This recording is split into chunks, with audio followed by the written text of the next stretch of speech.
से बदला सन लौकी ये भिखारी ठाकुर के देन है कि बेटी बेचवा के पाठ दिखा के आ समाज से रोक दले ना तो 14 वर्ष के लौकी अब 55 वर्ष के बूढ़ा आदमी से बियाह कर दे वो भैंस खाती समय रहे ना यही से भोजपुरी के शेक्सपियर कहल हां भैंस हां बउआ भैंस गाय से भैंस यूट्यूबर लो ढेर लागल वैसे कनेक्ट मान संबंध है जरूरी बनू भैंस 23 तारीख से शुरू होता नु क्रिकेट ऑल इंडिया क्रिकेट जना में कलकत्ता दिल्ली मुंबई से धैले हर एक टीम आवतारी सब पटनो के टीम बा वाह वाह मनियो खेले नहीं मनियो के टीम लहेजी मठिया में स्पीकर साहब उद्घाटन करब खेल मंत्री भी आवतानी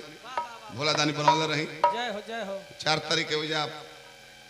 फाइनल मैच बा हमनियो के फाइनल राती वाला रोल बा खालिए नहीं खे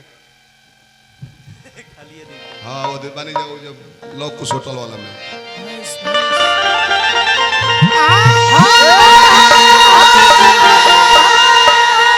एक बेरा के गीत आवता 2 महीना बाजता भुला जाता वे आउ कोई संगीत बाकी जबे कहब तबे नए लागल निर्गुण भइल पूर्वी भइल चाहे निमिया के डाढ़ मैया लावेली सनावा जबे सुनब नए लागी ओही गायत्री ठाकुर जी नकल कइले भिखारी ठाकुर के वो गीत गौले रहे का बोल रहा कि काठवा के पुतारी सरगवा से उतरी रे पुतरी तो के नहीं के ना तो डलबो दियरा में मलैया रे पुतरी तो के नहीं के ना डलबो दियरा में मलैया रे पुतरी तो के नहीं के ना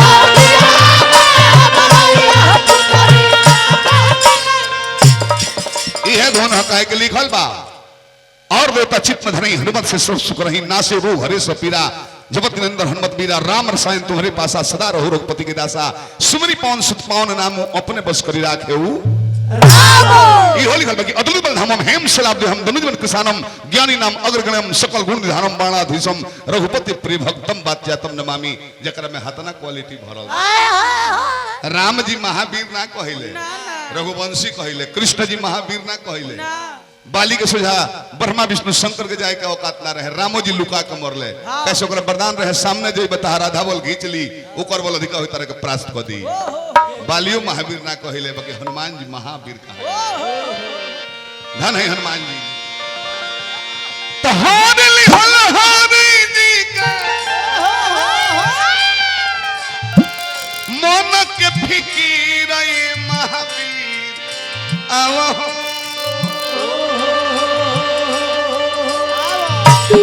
ए महावीर आवहो चरण में झुकवले वाली सिर ए महावीर आवहो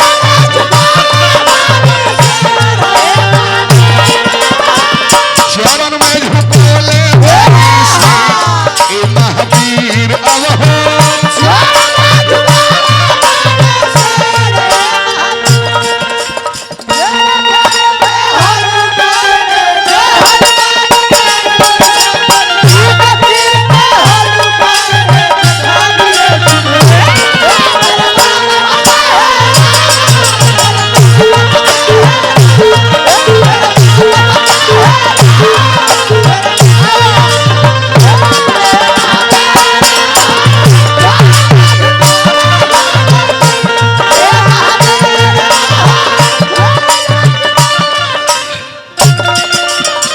हमने का व्यास कहा था नहीं जा पवन सिंह व्यास ना कहा ले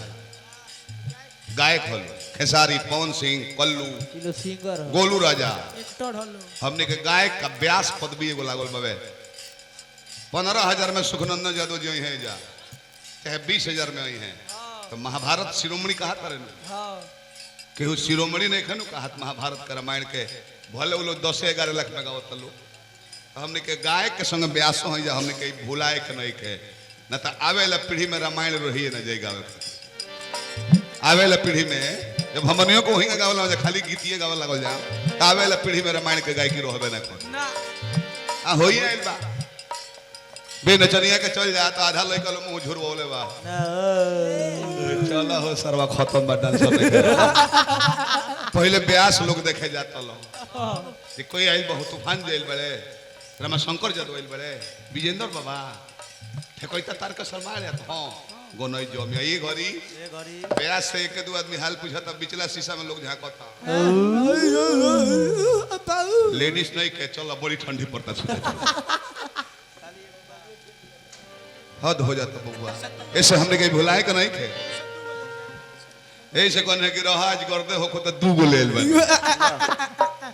कौन है कि चलो डॉक्टर साहब का प्रोग्राम हो धन दौलत कमी नहीं तो दू गो ले चलो ऐसे कि 20 गिर जाती हाँ एगो नचनिया लेडीज एगो ई लेडीज हमारा मजाद के एगो लेडीज नचनिया हम लेडास हो जाती त तनी कम यहाँ पड़ती ना ना इनकर काट में निर्मला जी के दू गो ले चलो एगो दीपावली वाला पड़ाका हो और एगो बम एकदम हाँ नहीं हनुमान जी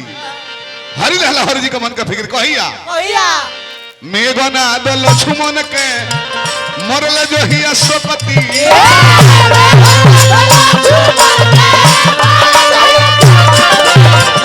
ओह दिन देखोनी बाबा आपन भगती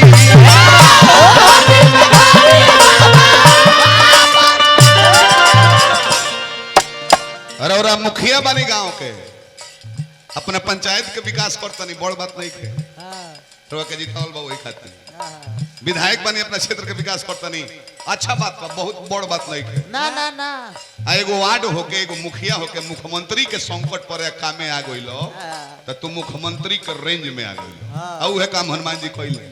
लक्ष्मण जी के शक्तिमान लागल बा आ जंघा पर मस्तक धके भगवान राम के आंख से झर लोर गिरतावे मुड़ी सुराव तनी कहतन कि हे भाई लखन आ खोलो माई से का जवाब देब कि लुगाई के चलते भाई के गवा के आ गइनी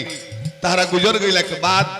हमर जीत कवना काम के जे भाईए गवा देनी तो मेहरारू ले जाए काम कर सूर्य पुत्र सुग्रीव रहले भगवान तो कनी मुनि नीचे कहले कि ना देवता हमरा बस के नहीं खाई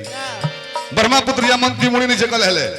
नल नील विश्वकर्मा के बेटा रहे लोग केहू कामे ना आइल बाकी भगवान के आंख में जब आंसू देखनी हनुमान जी नजर मिलल कहनी कि मलिकार असंभव के संभव बना दे और कृपा बनल चाहे रातों रात सुसेन वध के लंका से लेके अइले संजीवनी बूटी के डिमांड भइल दक्षिण दिशा से उत्तर दिशा में जाके अब भोर होखे से पहले पर्वत सहित बूटी लेके अपना मालिक के संकट हरण कर लेले एगो पद लेले जो न राम के मिलल न कृष्ण के न दुर्गा पार्वती सती सावित्री ब्रह्मा कृष्ण केहू के ना विष्णु शंकर केहू के ना अपना मालिक के संकट से हरण करके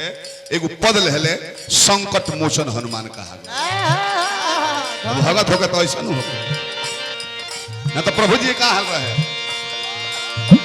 कि बहुत रहे बहुत रहे नीर रोवत रहले रघुपी नहीं महावीर आवो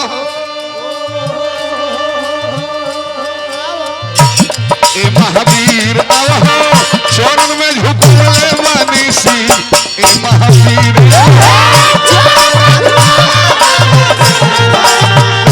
चरण में झुकले मनीषी ए महावीर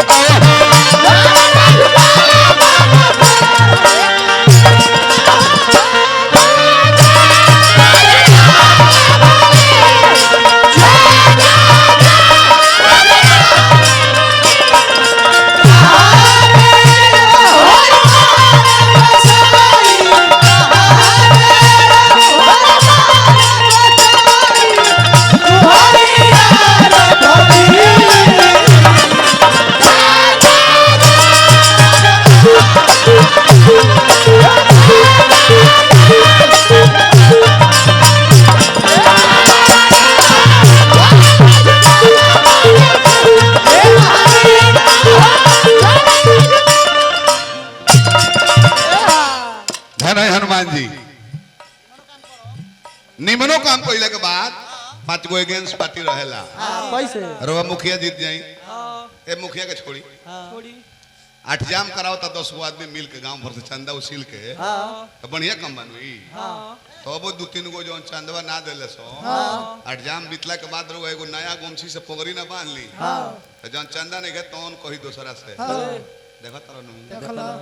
नए पगड़ी बनाइल बिया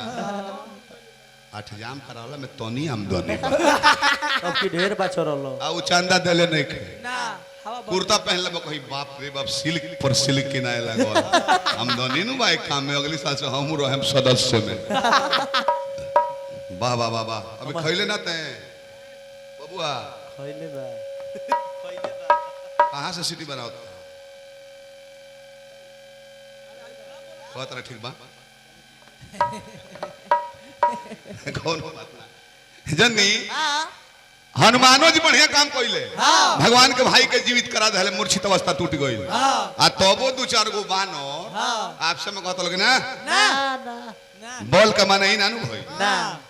बोल बता गइले हैं डॉक्टर साहब को बुलावे वैद्य जी के तो जाके नहीं हो रहा पति कहले कि चली तनी बीमार पड़े लक्ष्मण जी चली चली तो गइले हैं पूछले कि सुसेन वैद्य कही है घर हो तो हां हम ही हैं सुसेन वैद्य विशाल रूप धक हनुमान जी हम माचिस के डिब्बा नहीं और पूरा ऊपर घर में उखाड़ के ले के भगवान के लगे धो देले माने ये बोल के मतलब हो ये मतलब उनका नहीं हो रहा कोई के ना लेवेला हनुमान जी कहने के देखो सो देखो सो बबुआ बबुआ हम ही सोचनी हुआ आवत ना रहले हम वैद्य जी ना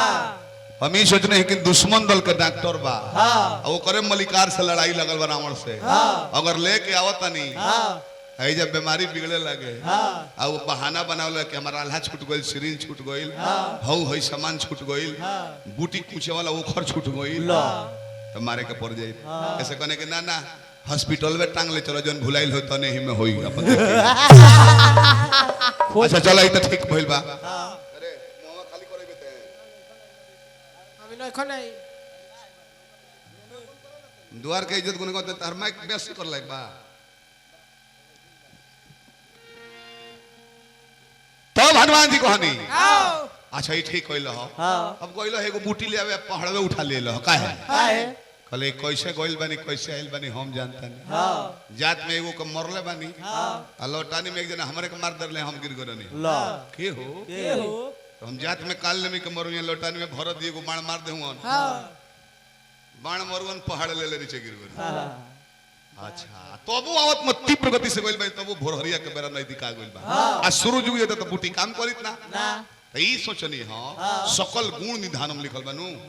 हनुमान जी कहले कि हम ई सोच के पढ़ावा ले लेनी हो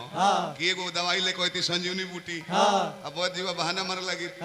बीमारी बिगड़ गेल बेकर संगे और 2-3 गो एंटीबायोटिक जोड़ी लगी ऐसे कहने कि ना ना मेडिकल है हॉल टांग ले चला जाओ लागत नोच नोच के खियाबो में से आ जियाव ने त मारी के बिगाड़ देब जाए सब गुण के आगर हम अंतिम पद को हम निर्मला जी तैयारी में लगी कहीं के मरद बोरिंग करावत रहले परसों बोरिंग भाई साहब 1 बीघा के केस रहे आ वो खेत में बोरिंग कराव खाती अभी जग है घूमत रहले बीरबल यादव नाम हो अच्छा इनका पति देव के गिरफल आ सीधा साधा हमें एगो पंडित जी देखले कि दाव लग जाई का ए जजमान का देखत रह आ तो पानी कहां बढ़िया निकली कहले कि भंडार को ना देख लेनी दिव्य दृष्टि से ये तरह 60 फीट पर पानी भेटा जाई अच्छा बाबा ही जा यादव जी कुछ दान दक्षिणा ली बाबा 500 ली कुछ के कमी बा ली हम कमाते हैं तो कमाते बानी मेहरारू कोई को कला जाने ले कमाती हो गावल बजावल सब कला नाच कूद के 500 लिए 1000 ली ली तनी चली भोजन कर लिया बोरिंग होखे लागो घरे आवता रहे तो पंडित जी कहले कि आवे भोजन आवे दार वाला थरिया नु पुरान का बाड़ी सो हतना हतना दार वाला फूला एक घरीदार वाला चलता नहीं। प्लास्टिक के प्लेट का है काहे बफर सिस्टम रहता दार वाला थरिया रही खानदान भर के खाए लायक पिछला के लेके चल देबो ऐसा रहता कि 4 गो से बेसी धरबा छलक के गिर जाई कुर्ता खराब हो जाएगी अब एक थरिया भर के खाली चिउरा आई पंडित कहने की बहुत सुंदर बहुत सुंदर दही चीनी आवे आवे खाई खाई खाई बाबा खाई खाई छोछा चिउरा खाई दही चीनी आवे आवे खाई खाई महाराज खाई एगो काम करी हां 1000 रुपया देने तो दिनु दिन है दिनो पैसा लेके फाइट बनौले बड़े हां जजमानी का ई का कहले कि बुर्बक मनावता रहो 60 फीट नीचे जमीनी के तारा पानी लो गइल हो हाँ आ चिउरवा के नीचे दही चीनी धइले बने उतर नहीं खेलो हो ना दहले मारी को भगा देलो दुइये फाइट में बोले कि 60 फीट नीचे पानी लो गइल हो दिव्य दृष्टि बता लगे आ यही जा चिउरा से 1 इंच नीचे दही मावे त तारा उ नहीं खेलो खत हटा दोसर को खाई घंटाई करता है धन है हनुमान जी अंतिम पद हो कतना ले कोरी कॉपी रौरे बड़ाई बड़ाई एक बार भोला जी से वही लड़ाई हमारे पर और कृपा हो कि बदलन तो कदीर और अरविंद के भागवत के लकीर ये महावीर ऐसे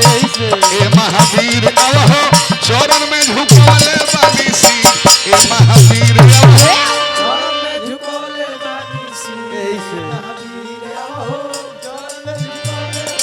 राय बहादुर स्वर्गीय भिखारी ठाकुर जी कहता अरे बोला बोला पागल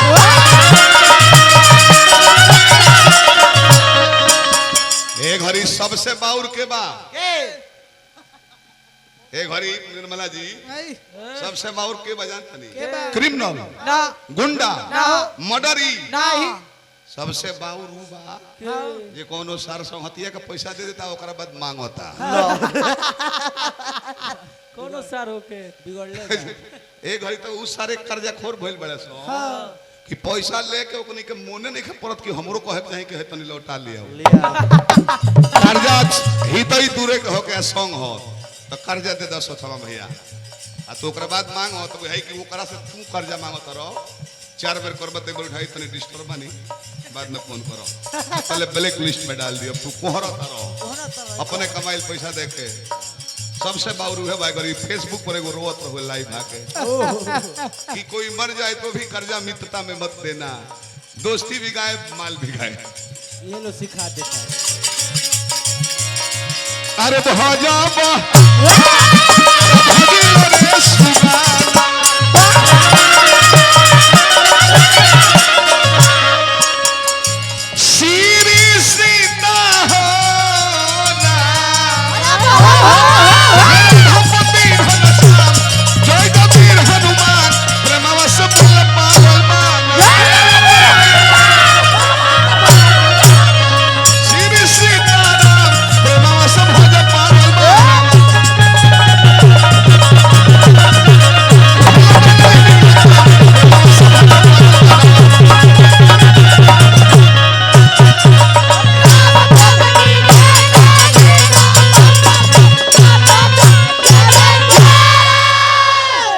निर्मला जी अब लागी तुम्हारो करावे बहुत लो सही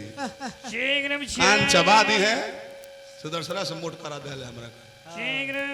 हुई बादक हमें कान में लगे है बतियावे है कि